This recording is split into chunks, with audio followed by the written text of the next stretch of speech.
Mpinzani wetu wa tatu na wa mwisho kwenye Group D ya CAF Champions League ni Stade Malien kutoka Mali.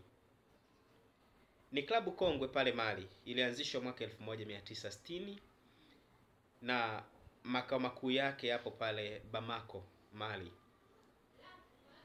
Ni mabingwa takribani mara 21 wa ligi kuu ya nchini Mali. 21 times championship. Lakini hawa mimi nawaita tu underdog wa grupu, kwa sababu ukichukua rekodi ya Simba, Petro di Luanda pamoja na Esperance Sportive de Tunis, wao katika Champions League ya CAF wanakuwa na rekodi ndogo kuliko timu zote tatu. Lakini performance yao ni ya ukweli, wao wanakaza.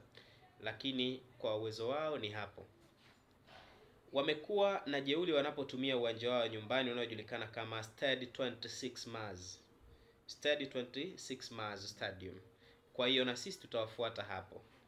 Lakini tunawakaribisha Benjamin Mkapa watuachie pointi zetu, na hata ikiwezekana huko tutaweza kuchukua.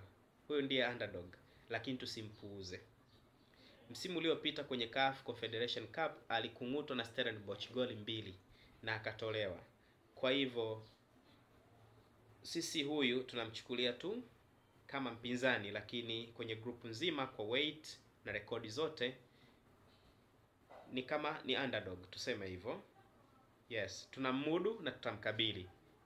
Yes.